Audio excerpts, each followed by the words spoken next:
자, 오늘 말씀은 딱 한 절이에요. 요한복음 1장 14절 한 절 말씀. 같이 한번 한 목소리 읽어볼까요? 시작. 말씀이 육신이 되어 우리 가운데 거하심에 우리가 그의 영광을 보니 아버지의 독생자의 영광이요 은혜와 진리가 충만하더라. 아멘. 오늘 말씀의 제목은 성탄의 신비를 푸는 코드예요. 자, 이 코드를 알려줄 테니까 오늘 꼭 받아가셔서 이 코드를 잘 받고 이 코드대로 멋지게 살아가는 여러분 되시길 바랍니다.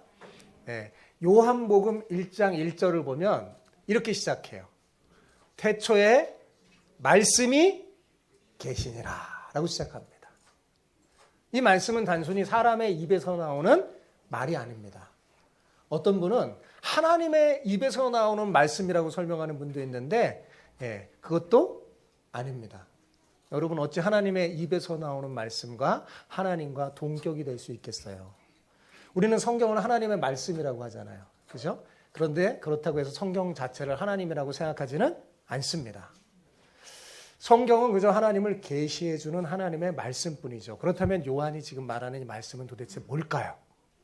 원어 성경에 보면 이 말씀으로 번역된 단어가 로고스라는 단어인데 그 로고스 단어 앞에 남성 주격 관사인 호가 붙어 있어요. 그러니까 무슨 말일까요?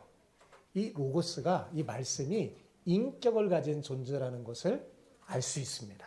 그러니까 요한은 이 말씀에 대해서 그래서 이렇게 설명해요. 자, 어떻게 해요? 태초에 말씀이 계시니라 한 다음에 이렇게 해요. 같이 읽어볼까요? 이 말씀이 하나님과 함께 계셨으니 이 말씀은 곧 뭐예요? 하나님이시라. 무슨 말씀이에요? 말씀이라는 분이 뭐라는 거예요? 하나님이라는 거잖아요. 여러분, 말씀이 어떻게 하나님이 될 수 있습니까? 도대체 이해가 되나요? 잘 안 되죠. 이 비유적인 말이에요. 문학적인 표현이에요. 그러니까 요한은 지금 예수님을 말씀으로 비유해서 그가 하나님이심을 증거하고 있는 거예요. 자, 이해가 되시죠? 예. 요한이 지금 뭐라고요? 예수님을 말씀에 비유해서 예수님이 누구임을 증거하는 거라고요? 하나님이심을 증거하는 거예요. 그런데 요한은 왜 예수님을 말씀으로 비유했을까요? 그것은 옛적부터 하나님께서 선지자들을 통해서 하나님의 영광의 본체인 아들을 세상에 보내서 세상을 구원하시겠다고 약속하셨기 때문에 그렇습니다. 성탄절은 바로 하나님의 약속대로 하나님의 영광의 본체이신 예수님께서 육신을 입고, 원래 육신이 없었는데 하나님 자체예요, 예수님이. 그런데 하나님의 영광의 본체이신 그 예수님께서 우리를 위해 육신을 입고 사람이 되어 이 땅 가운데 오신 날입니다. 그러니 성탄절은 그야말로 우주 최대의 기적 중에 기적의 날이요, 신비로 가득한 날이죠. 자, 그런데 여러분, 이 신비로 가득한 성탄절이 단지 기독교인뿐만 아니라 비그리스도인에게도 기쁨의 소식이 됩니다.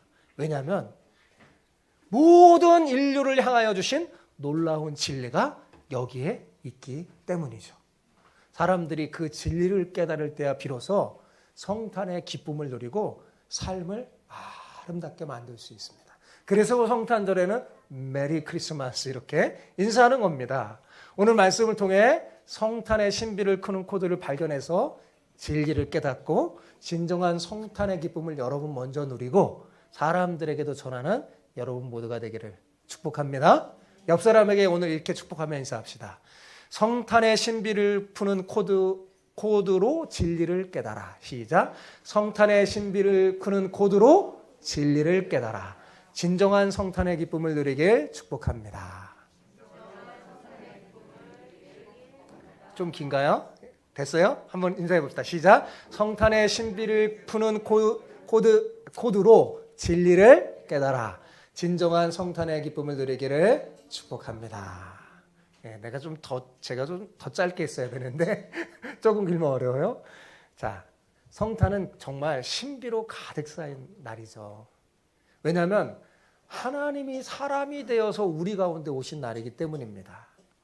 오늘 본문 14절 다시 볼까요? 자, 본문 14절 읽어봅시다. 시작. 말씀이 육신이 되어 우리 가운데 거하심에 우리가 그의 영광을 보니 아버지의 독생자의 영광이요 은혜와 진리가 충만하더라. 자, 여기 보면 말씀이 육신이 되어라는 말은 약속대로 하나님이 육신을 입고 사람이 되셨다는 말이에요. 그 말씀은 앞에 말씀이 뭐냐면 약속된 말씀처럼 하나님이 육신이 되어 이런 뜻이에요. 이해가 되시죠? 여러분, 하나님의 약속한 말씀대로 하나님이 사람의 육신을 입고 오셨다는 것. 여러분, 이거보다 더 경천동지할 뉴스가 어디 있습니까? 그야말로 하늘이 놀라고 땅이 흔들리는 놀라운 뉴스죠. 여러분, 우리가 첫 번 성탄절을 성경을 통해 자세히 살펴보면 하나님이 사람이 되신 이 사건은 온통 신비로 가득 쌓였다는 것을 알 수 있습니다. 결혼도 하지 않는 처녀가 아이를 낳았다는 것. 이해가 되나요? 온 세상을 다스리는 만왕의 왕이 자신의 생존도 책임질 수 없는 갓난아이로 오셨다는 것. 거룩한 영광에 둘러싸여야 할 하나님이 짐승 냄새나는 말구유에 누워 계시다는 것. 기다리고 기다렸던 메시아가 오셨지만 그를 알아보고 영접한 사람들은 소수 몇 사람뿐 아무도 없었다는 것. 그리고 그들조차 뜻밖의 사람이었다는 것. 그야말로 온통 이해할 수 없는 신비로 가득 차 있습니다. 여러분, 이 성탄을 기획하고 연출하신 분이 누구실까요? 대답해 주세요. 누구실까요? 하나님이죠. 성부 하나님이에요. 사실 성탄의 무대 위에서 우리가 보는 사람들 소품 하나하나 모든 것은 성탄을 연출하신 하나님이 선택하신 거예요.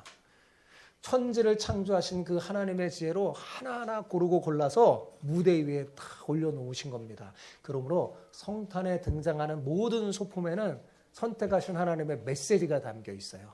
그리고 그 메시지를 알게 되면요, 성탄의 신비도 자연히 풀게 되고 그 푸는 코드를 발견할 수 있습니다.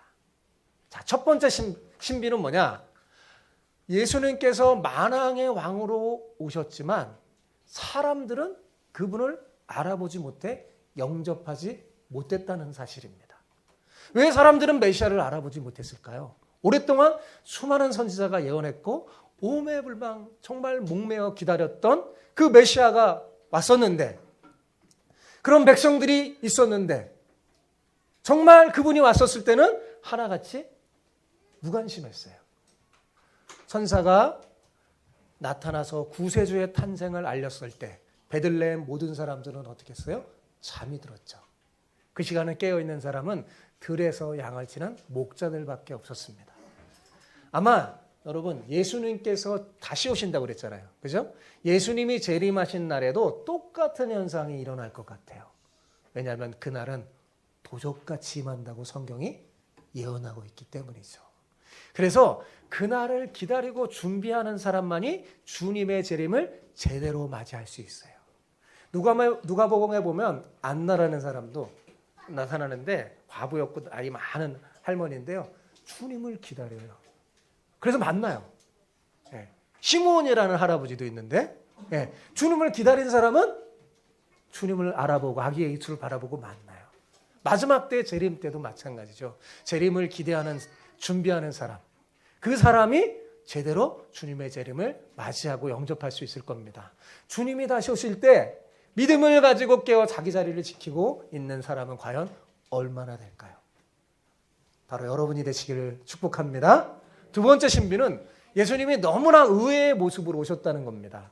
거룩한 하나님의 신성이 강보에 쌓여 구유에 누인 갓난아이로 감추어져 오셨어요. 이 아이가 어떻게 온 우주의 주인이시며 만왕의 왕이시란 말인가? 그 하늘의 영광은 어디 갔고 그 위엄과 권능은 어디에 감춰졌는가 하면서 사람들은 아무도 그를 알아보지 못했어요. 아주 소수였죠. 동방박사 세 사람. 목자들 와서 경배했죠. 이스라엘에 많은 사람들 알아보지 못하고 경배하지 못했어요. 그러면 하나님이 우리를 속이신 건가요? 여러분? 아니죠. 일찍부터 성경은 오실 메시아에 대해서 알려줬어요. 메시아가 어떻게 오실지.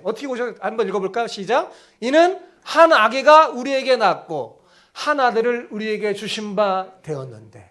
아기로 오신다고 그랬어요. 보라, 처녀가 잉태하여 아들을 낳을 것이요. 처녀가 잉태하여 아들을 낳은 그 아기로 오신다는 거잖아요. 그 다음에 또 뭐라고 했어요? 베들레헴 에브라다야, 너는 유다 족속 중에 작을지라도 이스라엘을 다스릴 자가 내게서 내게로 나올 것이라. 그의 근본은 상고의 영원에 있느니라. 이렇게 여러분, 이미 하나님은 한 아기로 베들레헴 동네에 태어날 것을 어떻게 했어요? 예언하셨어요. 그러나 사람들이 주님을 알아보지 못했던 것은 메시아는 왕이나 정복자로 오실 거라고 생각했기 때문입니다. 자기 생각대로 생각한 거예요. 성경을 안 읽은 거죠. 그러나 이사야 선지자는 메시아의 또 다른 면을 이렇게 예언합니다. 같이 읽어봅시다. 그는 멸시를 받아 사람들에게 버림받았으며 간고를 많이 겪었으며 질고를 아는 자라. 마치 사람들이 그에게서 얼굴을 가리는 것 같이 멸시를 당하였고 우리도 그를 귀히 여기지 아니하였도다. 가장 높고 높은 곳에 계셔야 마땅한데 우리는 가장 낮고 낮은 자리에 계시는 구유에 누이신 하나님을 봅니다. 성탄절에. 하늘의 하늘이라도 모실 수 없을 만큼 광대하고 위험하신 분이신데 어떻게 이 세상의 가장 낮은 곳, 더 이상 내려갈 수 없는 밑바닥까지 내려가는 걸까요? 여러분, 그것은 우리를 향한 하나님의 제한 없는 사랑 때문이었습니다. 그러나 사람들은 이것을 알지 못했죠. 요한은 그것을 이렇게 말합니다. 같이 읽어봅시다. 그가 세상에 계셨으며 세상은 그로 말미암아 지은 바 되었으되 세상에 그를 알지 못하였고 자기 땅에 오매 자기 백성이 영접하지 아니하였으나.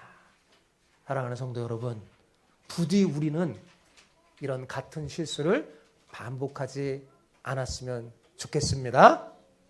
여러분, 양화진 외국인 선교사 모역에 보면요, 한국 이 땅에 와서 복음을 전하다가 순교한 선교사들과 그의 가족들이 묻혀져 있습니다. 우리나라에도 이렇게 복음이 와서 우리가 예수님 믿게 된 것은 누군가가 복음을 가지고 이 땅에 왔기 때문에 그래요. 근데 그 가운데 아이들의 무덤도 있어요. 정말 어린아이들의 무덤도 있어요. 왜냐하면 성도사에는 아버지를 따라서 아무것도 모른 채 이 조선 땅에 왔는데 그때 우리나라 땅은 얼마나 열악했는지 아주 풍토병과 열악한 의료시설로 인해서 성교사의 자녀들이 많이 죽었습니다. 여러분, 그때 아버지 성교사의 마음은 어땠을까요? 그렇다고 그들이 고향으로 돌아갔을까요? 돌아가지 않았어요. 자식을 희생하면서까지도 이 땅을 떠나지 않고 복음을 전하다가 마침내 자신의 생명마저도 다 바쳤어요. 그들의 희생으로 우리나라가 이렇게 예수님을 믿고 복음이 전해져서 수많은 교회가 생겨난 것입니다. 이것을 잊어서는 안 돼요.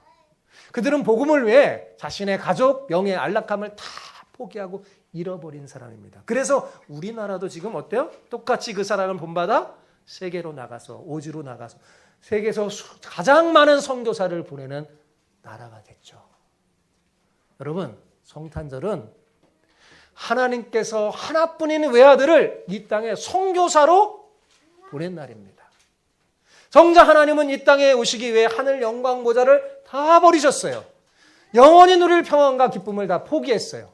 우주보다 크고 무한하신 하나님이 작고 작아져서 마침내 유한한 육체 속에 자신을 가두신 거죠. 구유에 누인 그 아기에서 우리는 우리를 위해 전부를 포기하신, 그리고 다 잃어버리신 하나님을 볼 수 있습니다. 세 번째 성탄의 신비는요, 무대에 등장하는 소품들을 보면서 찾을 수 있어요. 장소는 유대 땅 가장 작은 동네 베들레헴이었죠. 등장인물은 누구였어요? 마리아와 요셉, 양치는 목자들, 동방박사 세 사람, 소품으로는 찬바람이 드는 마구간, 그리고 가끔 몸부림치는 짐승들, 냄새나는 구유, 이런 것들이에요. 여러분, 우주의 대기적이 일어난 현장이었지만 하나님이 쓰신 이 소품들은 어때요? 아주 보잘것없죠. 세상의 시각으로 보면요, 정말 하찮은 것들일 뿐입니다. 그러나 이 모든 것들은 만물을 창조하시고 운행하시는 하나님의 지혜로 고르고 골라서 선택된 거예요. 하나님의 섭리 속에 나타나는 거죠. 여기에 하나님의 메시지가 담겨 있습니다. 첫 번 크리스마스 현장에서 하나님께서 사용한 소품들은 세상의 질서와 가치로 보면 버림받을 수밖에 없는 것들이었습니다. 그러나 하나님께서는 바로 그런 것들을 선택해서 온 세상을 구원하시는 하나님의 뜻을 이루는 도구로 사용하셨어요. 바울은 이것을 깨닫고 우리에게 이렇게 말합니다. 같이 읽어볼까요? 형제들아, 너희의 부르심을 보라. 육체를 따라 지혜로운 자가 많지 아니하며 능한 자가 많지 아니하며 문벌 좋은 자가 많지 아니하도다. 그러나 하나님께서 세상에 미련한 것들을 택하사 지혜 있는 자들을 부끄럽게 하려고 세상에 약한 것들을 택하사 강한 것들을 부끄럽게 하려 하시며 하나님께서 세상에 천한 것들과 멸시받는 것들과 없는 것들을 택하사 있는 것들을 폐하려 하시나니 이는 아무 육체도 하나님 앞에서 자랑하지 못하게 하려 하심이라. 하나님께서 왜 이렇게 하신 걸까요? 뒤에 나왔죠. 이들은 모든 영광이 자기에서 나온 게 아니라 하나님께서 나온 것임을 너무나 잘 알기 때문에 자기를 자랑하지 않고 하나님을 자랑하기 때문입니다. 베들레헴은 유대 고을 중에서 가장 작은 고을이었어요. 그러나 온 인류를 구원하실 메시아가 태어나는 축복의 땅이 되었죠. 그래서 우리도 잘 아는 베들레헴이 된 거예요. 마리아와 요셉은 세상의 건축자들이 보기에는 쓸모없는 돌이었습니다. 그러나 하나님은 그들을 택해서 메시아를 양육할 책임질 그런 부모로 삼으셨죠. 마구간과 구유는 어때요? 정말 가치 없고 냄새나는 것이잖아요. 그러나 존귀하신 성자 예수님, 하나님이 누울 보금자리가 되었습니다. 이렇게 첫 번째 성탄절 현장을 돌아보면 모든 것이 신비로 가득 차 있다는 것을 우리는 알 수 있어요. 도무지 참 이해하기 어려운 이야기입니다. 세상을 구원할 주인이 오셨는데 그 백성들은 알아보지도 못하고 영접하지도 않았죠. 그럼에도 불구하고 성부 하나님은 그런 사람을 구원하시겠다고 하나님뿐인 외아들을 세상에 보내시고 성자 하나님은 자신을 완전히 버리시고 사람이 되셨어요. 그리고 이 성탄의 기적에 쓰임받는 인물이나 소품들은 다 하나같이 세상에서 보잘것없는 것들 뿐이었죠. 자, 이제 드디어 제가 성탄의 신비를 거는 코드를 말씀드리려고 합니다. 두 가지예요. 몇 가지라고요? 두 가지. 이거 이제 잘 들으셔야 돼요. 두 가지. 첫 번째 코드는 뭘까? 이따가 물어볼까요? 첫 번째 코드, 사랑입니다. 뭐라고요? 사랑. 왜 하나님이신 성자 예수님은 하늘의 영광을 버리시고 사람이 되어 이 땅에 오신 걸까요? 그것도 거절당하고 버림받을 것임을 알면서도 스스로 고난받는 이 십자가의 길을 걸으신 걸까요? 세상에 귀하고 좋은 곳들도 많은데 왜 하필이면 하나님은 마급간 말구 위에 아기로 누우신 걸까요? 여러분, 그 대답을 듣기 원하십니까? 그것은 하나님의 사랑 때문이었습니다. 하나님의 제한 없는 사랑 때문이었어요. 그 한마디 말밖에는 대답할 말이 없습니다. 성탄은 우리를 향한 하나님 아버지의 사랑이 폭발한 날이에요. 성탄의 신비를 푸는 두 번째 코드는 뭐냐? 섬김입니다. 뭐라고요? 섬김. 하나님께서 가장 낮은 곳으로 임하신 것은 세상 모든 사람을 섬기기 위함이었어요. 인자가 온 것은 섬김을 받으려 함이 아니라 도리어 섬기려 하고 자기 목숨을 많은 사람의 내속물로 주려 하시더라. 그죠? 예. 섬김이에요, 섬김. 주님이 왜 이렇게 낮은 곳에 오셨냐? 우리를 섬기기 위해서. 섬기려면 어때요? 무릎을 꿇어야 합니다. 여기 아기 여러분, 여러분의 부모님이 여러분을 지금 섬기고 있어요. 무릎 꿇고 얼마나 여러분을 섬겼어요. 기저귀도 갈아주고. 예. 하나님이 무릎을 꿇으셨어요. 제자들의 발을 닦으셨죠. 화려한 장식이 달린 옷이 아니라 수건을 허리에 두르시고 고개를 숙여 냄새 많은 발을 닦이며 섬기셨죠. 내가 주와 성생으로 너희를 이렇게 섬긴 것처럼 너희도 그렇게 하라 말씀하셨어요. 베들레헴 말구에서 골고다까지 예수님이 걸어가신 길은 뭐예요? 섬김의 길이었습니다. 하나님은 우리를 향한 사랑의 그 절정에서 예수님을 보내셨고 예수님은 우리를 섬기기 위해 사람이 되신 겁니다. 예수님은 완전한 인간의 모델로서 모든 인간이 살아야 할 삶의 본을 보여주셨는데 그건 뭐냐면 예수님이 보여주신 건 딱 두 가지예요. 사랑하는 일과 섬기는 일이었어요. 하나님의 형상으로 창조된 인간이 누릴 가장 큰 자유는 뭐냐? 사랑하고 사랑받는 자유고요. 남을 섬기는 자유입니다. 여러분, 삶의 진정한 의미를 사랑을 실천하기 위해서 남을 섬기는 데서 나오는 거예요. 여러분 모두 이를 통해서 삶의 진정한 의미를 발견하는 여러분 되시기 바랍니다. 자, 말씀 한번 정리해 봅시다. 여러분, 왜 성탄절이 한 해의 끝자락에 있을까요? 제가 생각해 봤어요. 왜 성탄절이 한 해의 끝자락에 있을까요? 성탄의 신비를 푸는 코드인 사랑과 섬김으로 한 해를 잘 마무리하고 그 정신 그대로 새해를 살라고 하신 하나님의 섭리가 아닐까요?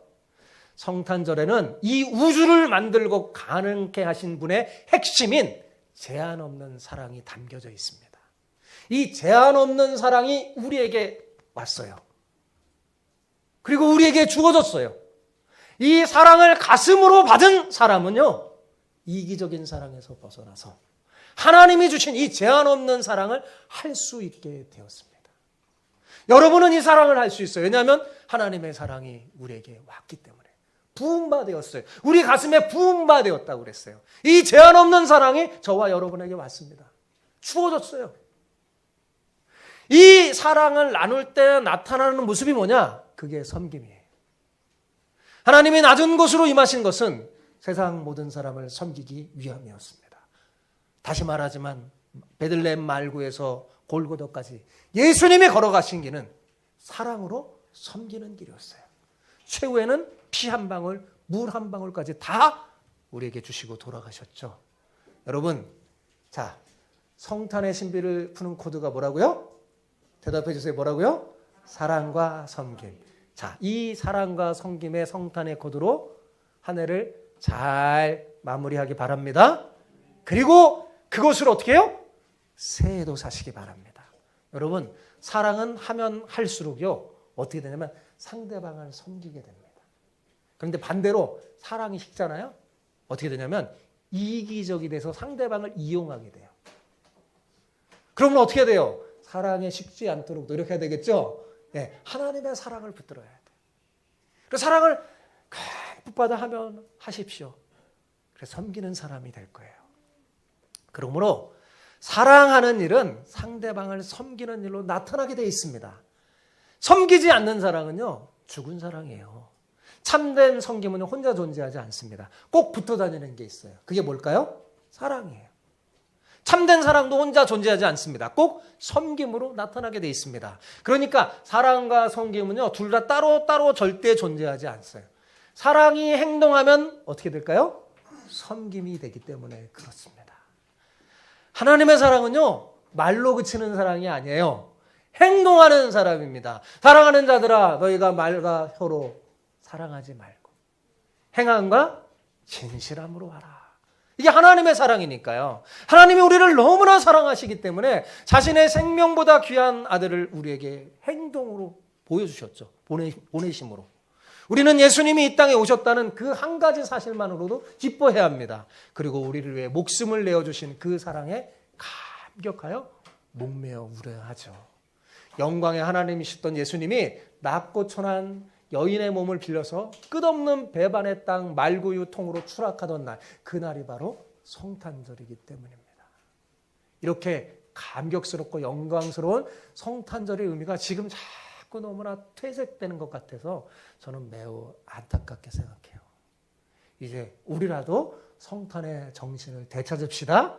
성탄절은 그저 노는 날, 연인끼리 놀고 취해서 막 비틀비틀거리는 날이 아니라 우리를 사랑하사 가장 높은 곳에서 가장 낮은 곳으로 임하신 그 예수님을 깊이 묵상하는 날입니다.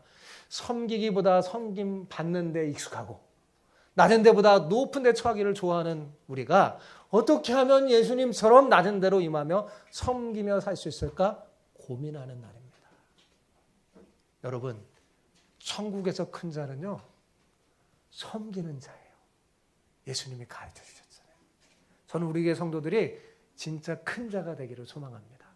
사랑하는 성도 여러분, 성탄의 신비를 푸는 코드인 사랑과 섬김은 우리가 앞으로 살아가야 할 진정한 삶의 모습입니다. 예수님이 전해주신 이 성탄의 정신을 가슴에 새기면서 예수님처럼 살아가는 사람이 많으면 많을수록 이 세상은 성탄의 빛으로 환해질 거예요. 이 어두운 세상에 이 성탄의 빛으로 환해지기를 소망합니다. 아무쪼록 예수님이 전해주신 사랑과 섬김의 이 성탄의 정신으로 2022년 이 한 해를 잘 마무리하고 2024년 3년 이 정신 그대로 새해를 맞이하는 여러분 모두가 되기를 축복합니다.